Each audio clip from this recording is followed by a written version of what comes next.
तर आम्ही चाललो आहे दगडूशेठ गणपतीला तयार होऊन।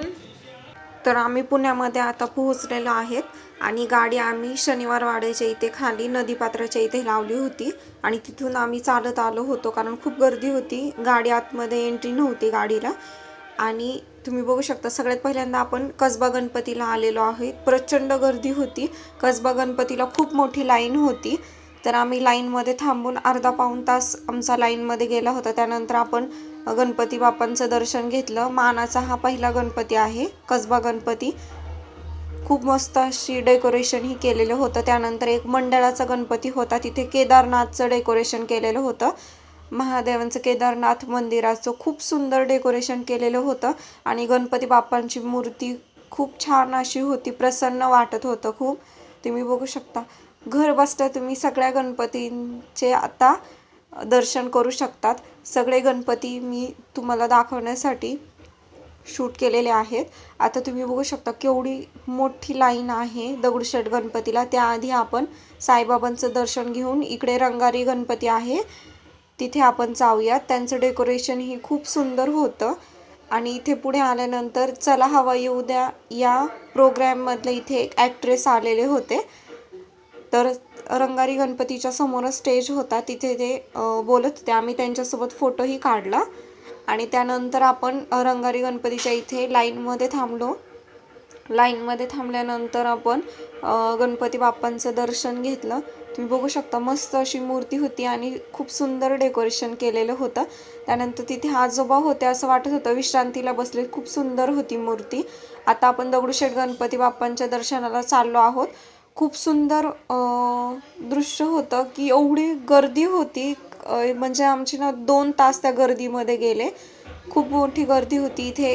काही जण मन पण घेऊन थांबलेले होते। त्यानंतर पुढे आल्यानंतर तुम्ही बघू शकता खूप एवढी लाईन होती। आम्ही साईडने पुढे गेलो आणि आता आपल्याला दगडूशेठ गणपतीचं मंदिर दिसत आहे आणि इथूनही आपल्याला गणपती बाप्पांची मूर्ती दिसत आहे। त्या शेजारी इथे सगळे अभिषेक चालू होते, खूप मोठी अशी लाईन होती अभिषेकसाठी। आणि आता आपण आतमध्ये एंट्री केलेली आहे। दगडूशेठ गणपती बाप्पांचं खूप सुंदर असं महादेवाची हिमालय प्रदेशामधील महादेवाचं मंदिराची ह्यावेळी डेकोरेशन होतं, खूप सुंदर डेकोरेशन होतं। आणि दगडूशेठ गणपती बाप्पांची मूर्ती ही खूप सुंदर होती। यावर्षी हिऱ्यांचा टिळक त्यांना होता अर्पण केलेला, खूप सुंदर आणि शोभर अशी मूर्ती होती। आता आपण बाप्पांचे दर्शन घेऊन गणपती बाप्पांच्या मागेच नवसाचा गणपती आहे, आपण नवसाच्या गणपतीकडे जाणार आहोत। इथे देवीचं छान मंदिर असं त्याचं डेकोरेशन केलेलं होतं। त्याआधीच नवसाच्या गणपतीच्या इथे आपण एक नाणं टाकल्यानंतर आपली जी काही मनोकामना आहे ती पूर्ण होते, त्यामुळे आपण यात नाणंही टाकलं आणि दोन्ही वेळेस आपलं नाणं त्यामध्ये पडलं। आता आपण नवसाच्या गणपतीकडे तुम्ही बघू शकता इथे खूप गर्दी होती, लाईन होती आणि खूप सुंदर डेकोरेशनही केलेलं होतं। पांढरे शुभ्र असे वस्त्र होते, गणपती बाप्पांना हार आणि कॉम्बिनेशन खूप चांगलं होतं, सुंदर अशी मूर्ती होती। त्यानंतर मोठे झुंबर होते लावलेले मस्त। आणि नवसाच्या गणपतीच्या इथे आपल्याला धागा बांधून आपली जी काही इच्छा असते ती मागायची असते आणि तिथे धागा बांधायचा असतो। तर आपण तिथे धागाही बांधला आणि त्यानंतर आपण पुन्हा एकदा समोरून सुद्धा यामध्ये नाणं टाकलं। आता आपलं पूर्ण झालेलं आहे। तुम्ही बघू शकता धागे भरपूर असे बांधलेले असतात इथे। आता आपण दर्शन करून बाहेर जाऊयात। त्यानंतर आलेलो आहोत आपण मंडईच्या गणपती इथे। बॉटलचं बिस्लरीचं खूप मोठं ऑक्सीचं मोठी अशी जाहिरात केलेली होती इथे। त्यानंतर इथे मंडईचा गणपती तुम्ही बघू शकता, सुंदर असा मंडईचा गणपती। इथे जास्त गर्दी नव्हती मंडईच्या गणपतीच्या इथे, अगदी 5 ते 10 मिनिटामध्ये आपलं दर्शन झालं। त्यानंतर एक मंडळाचा असाच गणपती होता, तिथे आपण दर्शन घेतलं आणि आता नवसाचा आपला दुसरा गणपती आहे तिकडे आलेलो आहोत आपण।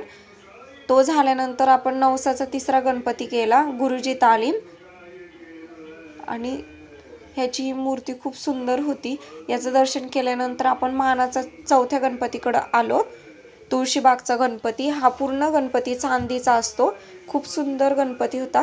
त्यानंतर आपण 5वा गणपतीकडं केसरीवाडा गणपतीचं दर्शन घेतलं आणि आता घरी जाताना आम्हाला जाता जाता एक मस्त असं महादेवांचं इथे सगळं म्हणजे महादेवांचे अंश असतात ते असे डान्स वगैरे करत होते, नृत्य करत होते आणि खूप सुंदर तुम्ही बघू शकता. ही आग आहे ती ओरिजिनल होती असं दाखवत होते. महादेवांच्या 3ऱ्या डोळ्यामधून आग आलेली आहे.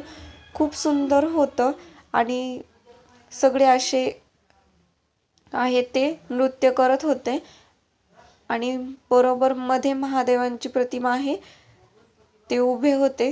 खूप मस्त असं दृश्य होतं हे.